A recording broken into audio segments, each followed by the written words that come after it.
This podcast was produced by OAR FM Dunedin with support from New Zealand On Air. What is the one thing that the landowners I've interviewed so far on Rewilding in Action have in common? The answer? An open space QE2 covenant on their land. Find out what this type of covenant is and the options out there, the benefits of a QE2 covenant over other covenant types, and what QE2 is able to provide us in the current economic climate.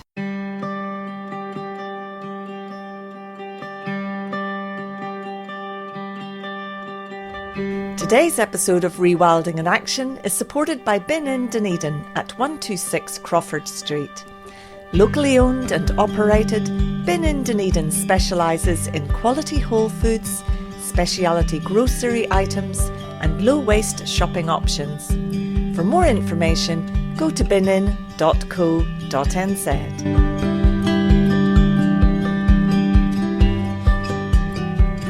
Kia ora, welcome to Rewilding in Action with me, your host, Maureen Howard.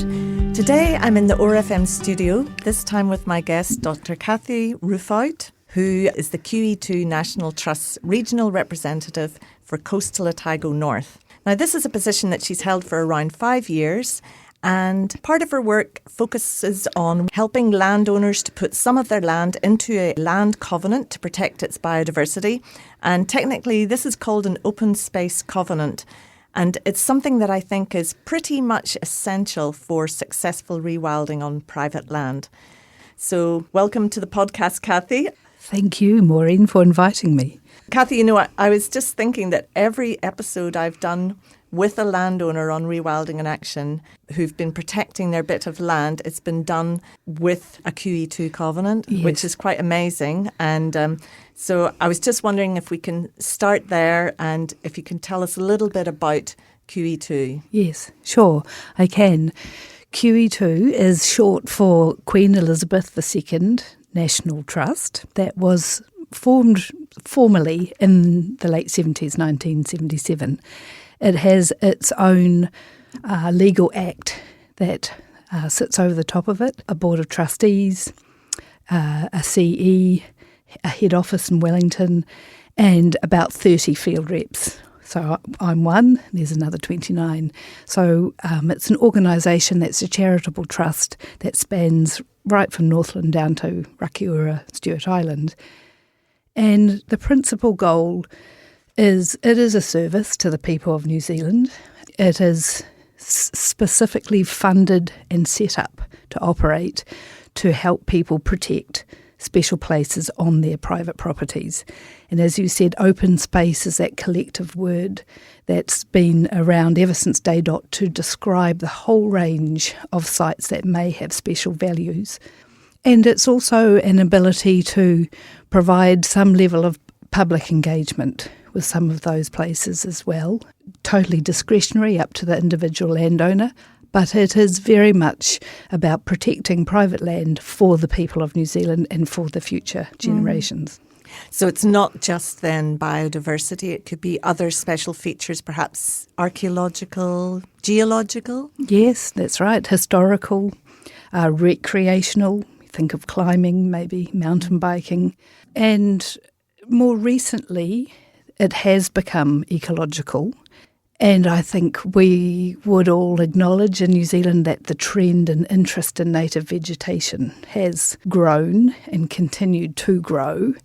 And QE2's work, you know, reflects that sort of wider public interest in our Indigenous plant communities and animal communities as well.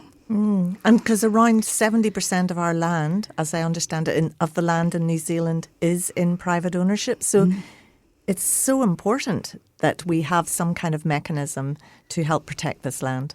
Totally. And if you're talking about biodiversity and ecological outcomes, that 70% of private-owned land by far is below the tree line. It's low to mid-altitude land. The DOC estate is primarily capturing high-altitude ecosystems. So the QE2 becomes even more important when you think of representation of actual Indigenous ecosystems, habitats, species mixes, etc. Right, yes. So it's basically everywhere that we like to live, which is the lower bits. And importantly, where people need to earn an income, and need to run commercial operations, make a contribution to how New Zealand all runs. So, yeah, a lot of overlap in that space. Yeah. So I was really keen to kind of have a little talk with you about what are the benefits of covenants and the reasons that people come to QE2, to get one set up. Yeah, sure. Well, I might start with the second question first. A whole lot of reasons, but generally seeking a similar outcome, which is a sort of preservation or protection of work that they have already invested in a particular piece of land, or they have become increasingly aware of the inherent natural values of that land. And sometimes people have done a really fabulous job in their lifetime of looking after a little corner of their property, but for reasons they may be needing to consider leaving the property or perhaps passing it on to someone else in the family. And there's just that level of assurance that if they can put a permanent form of legal protection on that area, then their work hasn't been in vain. So that's quite a big reason why we get phone calls. The other thing is just simply one of QE2's trademarks for years now has been cost sharing in setting up covenants. And they're really generous at that sort of point for setting up new protected areas. And that's enough sometimes for people to just think, oh, actually this is doable because I don't have to come up 100% with the cost myself. I'm able to enter into a partnership with QE2 and that cost share gets split. So it does actually become sort of tangible reason to ring as well. Yeah, and because I'm coming from a rewilding perspective, and so I think a lot of the landowners that they've been doing this natural native forest regeneration, so allowing nature to lead the process. And one of the key things that you have to do to help that happen is to fence out the stock. Yeah, whatever the landowner will need to invest in new fencing or fencing upgrades, QE2 will try really hard to match that. And you are right, if you're particularly interested in helping progress Indigenous forest, the fence to keep stock out is the best thing that you can do, or shrubland. It is a no-brainer for those sorts of sites. Yeah.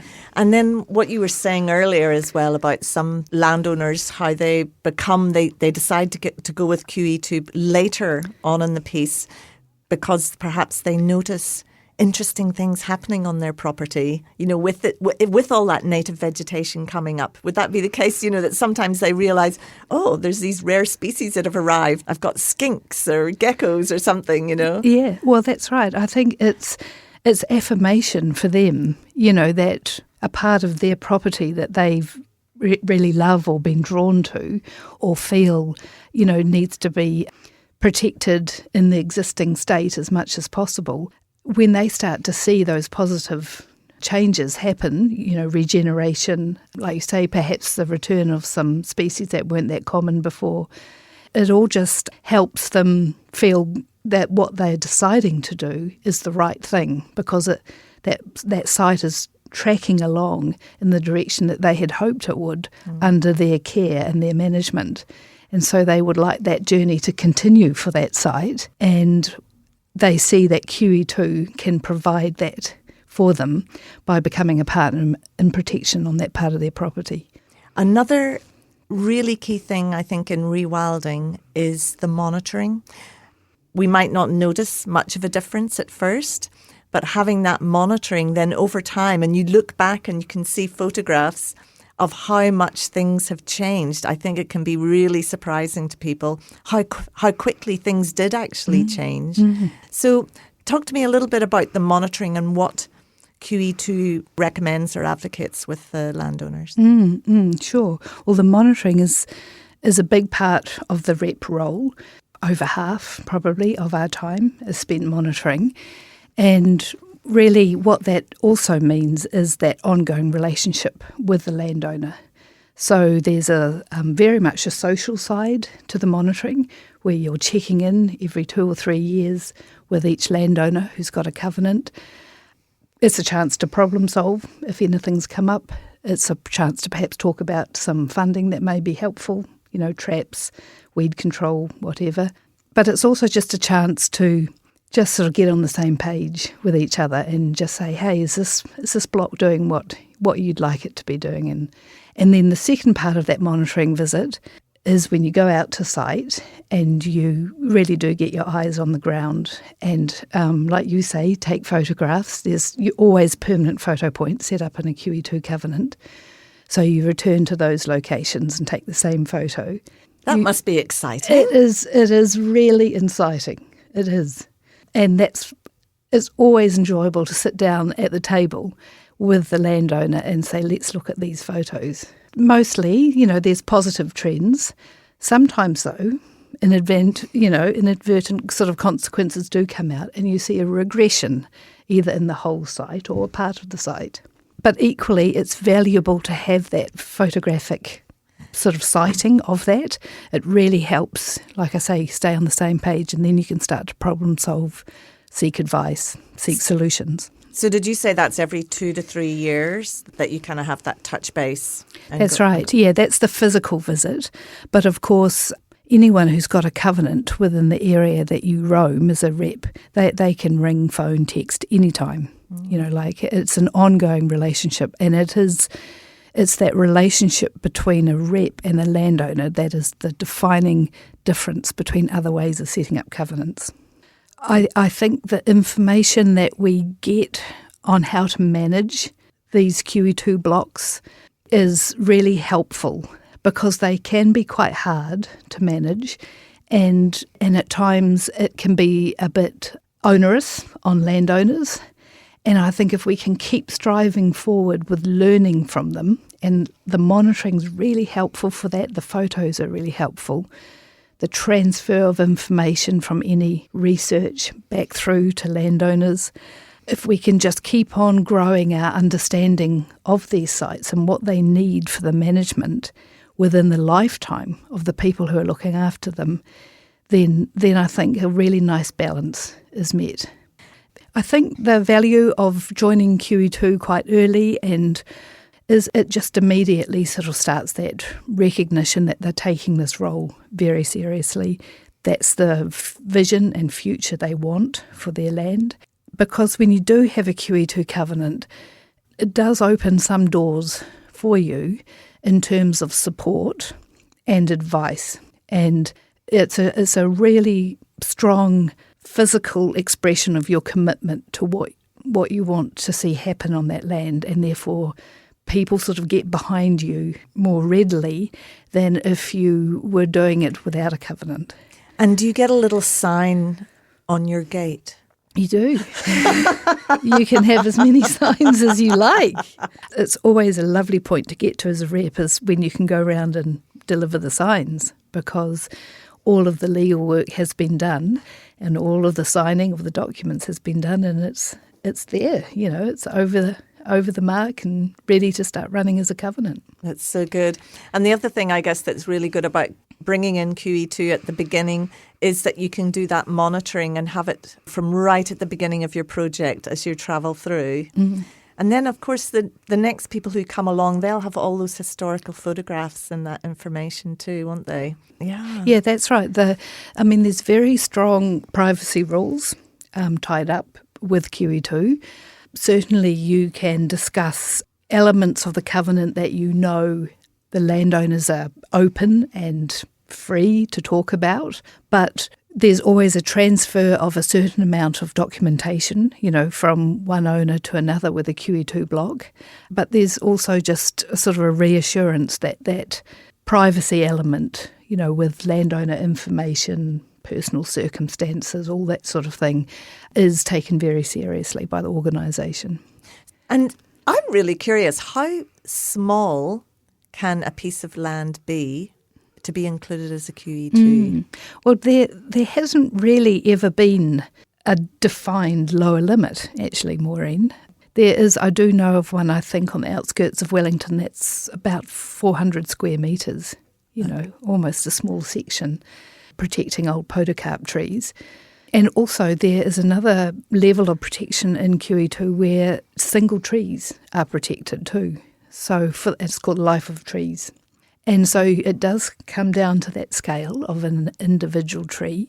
I know we're going to touch on some funding constraints that are starting to emerge for the organisation, but possibly that is a move that's going to have to come in, is that defining a minimum area in future may be needed to help manage, tightening up of the finances available. Yes, that's true, because every single property that you take on, it's almost that it requires nearly the same amount of work, doesn't it? That's right. Yeah, regardless of the size. Yeah. I'm very interested to talk about what the situation is now. We're in a different, I guess, economic climate at the moment. What's happening right now? Yeah. Well, I mean, I can only really talk very umbrella level, and essentially the core funding that goes through to QE2 hasn't really changed for 5, 6, 7 years. So even though new covenants have been being added each year, the amount of baseline funding coming through has been held back. And, well, doesn't take much to work out. That's not an easy economic model to work with. So after several years of this, it's now starting to pinch the organisation.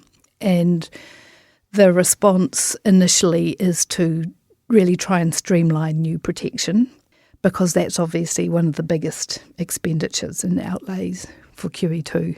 And so a lot of work is going in now to trying to understand how to still move ahead with some new protection, but it's going to have to be very much reduced to previous years until the funding model can be rebuilt and fit for purpose and back into the same level that it really needs to be to fully action QE2's work in the new protection space. Right. I understand there's a 2-tier level. So are we able to talk about that? Or? Yeah, again, fairly umbrella, because it's very pilot and new. But the 2-tiered approach basically is going to keep the same old model going, which is you get in touch with QE2 if you've got an area on your property that you're interested in protecting, particularly if it's got biodiversity values. And it will be put through a sort of bit of a filter, screening type assessment. And what will come out of that is whether QE2 is able to offer support to protecting that block. And if they are, then it will go into the usual round where you build a proposal, you put together a budget, and you submit it with a landowner's blessing up to the QE2 Trust Board to approve that they're going to invest in this block. So that's business as usual for us. That's what we've always done. The new way around this is to have a second level where people are actually able to pay for getting a QE2 covenant. So the way I've just talked about previously, that's very much a cost share. And QE2 generally foots more of the bill than the landowner. The second way of doing it is that model flips, and it's primarily resourced by the landowner to set up a covenant. The site itself still needs to go through the assessment criteria, that it is genuinely a site that the Trust Board can feel they can commit to forever, in perpetuity. So that process is still in place. But for a cost, these owners are able to, progress that site if it gets through the assessment through the QE2 system as well. Right. And is that an annual cost that they would have, or is it kind of like a one-off? It would be a one-off setup cost. Right. Yeah, because the funding model for QE2 has always been that they front-load funding setup, and then longer term, the management of the site flips to the landowner. So the investment from QE2 goes into setting up a covenant, and then QE2 falls in behind the landowner, who themselves primarily foot the management costs of the site. Okay. Perhaps this is a time that landowners may think, maybe I should look at my other alternatives. What other possible alternatives are there for this kind of open space covenant? And that is a really, really good idea, because there is uncertainty with QE2 at the moment, and particularly if people have got quite pressing timeframes, So down here in Dunedin, we kind of have two options, and that is that the Dunedin City Council puts together a form of a covenant on people's land as well. The outcome is the same. It's a designated area around a part of your property that gets registered on the land title as being a protected area. The process is a bit different, I believe, but again, the outcome, like I said, is the same. And the second way is just through your lawyer. So it becomes a private arrangement between you and your lawyer that you set up and get a piece of land designated on the title that's protected. And many councils do provide that covenanting option, but not everywhere around New Zealand. So it's a case of calling your local district council and just sounding them out whether that is a possibility that they have up their sleeve. I guess it gives it, if you can do it through the council, it gives that little bit of maybe extra status to the bit of land. It's quite right to sort of perhaps look at them as a ranking in strength. The QE2 block does have a reputation as being one of the strongest legal forms of protection on private land, because you've got a trust, a well-established trust there that has agreed to partner on protecting that land, and they will stand up for that land if they have to, whenever it's called upon. So the QE2 model is a very robust legal framework compared to other ways of covenanting. But what it comes with, as we've discussed, is an ongoing relationship with the organisation. You have the rep knocking on your door, giving you a call saying, can I come round and say g'day? Which is a good thing. Well, it is a good thing, but it's not everyone's cup of tea. Not everyone wants an ongoing relationship about that land. So these other mechanisms suit some people really well. And like I said, they try to achieve the same goal. And so why not have them as part of your consideration as well? And I guess it just puts the onus on the owner to be doing that monitoring and to seek out different sources of funding and understanding the science. Well, that's right. It becomes a lot more of a very strongly landowner-led action, whereas in the QE2 model, you've sort of got the organisation going alongside you really as well there. So you've been 5 years in the job. I guess you've seen, I don't know how many properties. Do you have an idea how many properties you've? Gosh, Maureen, putting me on the spot. I am putting you on the spot. Well, maybe if I tell you the area I roam from Waitaki River into Duntroon, down to sort of Macrae's Way, Middlemarch, and then back into Saddle Hill.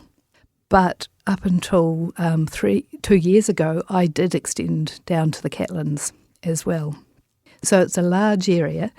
Several hundred covenants are in there, new ones coming on at a rate of 3 to 4 to 5 a year.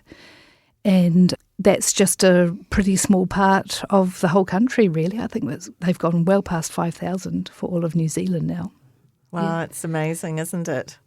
And it sounds like very much a feel-good job. It is. I don't mean to sound cheesy, but it is a privilege, this job, because you're being invited onto people's property and they're giving you the time of day, their own private time. And then, of course, what they've done, setting aside that block to sort of have it as a reminder of a form of vegetation type, or some people have opened it to climbers to access. That's another level of privilege that a lot of us are benefiting, from. So yes, it is. It's a really busy job, and there's lots of layers to it. But you just work with such great people, and I feel lucky to have had that 5 years.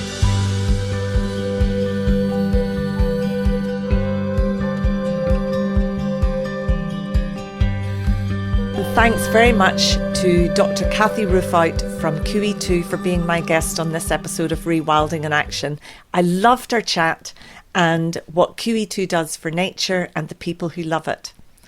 To add to our conversation about the Tier 2 option of paying for things yourself with QE2, Kathy tells me that for a typical 6-hectare covenant, expect it to cost around $15,000 to $20,000 for the legal fees, the surveying of the boundaries and the fencing costs. Now, personally, I'm really pleased that they've decided to put this option in place until the economic climate changes and this amazing service that benefits all of New Zealand is funded again. Thank you for listening to Rewilding in Action. I'm Maureen Howard. If you've enjoyed listening to this episode, please remember to like it and to share it. In my next episode, I'm heading out to the intentionally wild and weedy garden of insect behavioural ecologist Dr. Jenny Yant to discover how valuable our gardens can be for insects and biodiversity when we work less and allow nature to rewild. Until next time, I will leave you with a beautiful dawn chorus borrowed from the Department of Conservation Archives of tui and other native birds, loved by my guest, Dr. Kathy Roofout, a rewilder who is letting nature take the lead.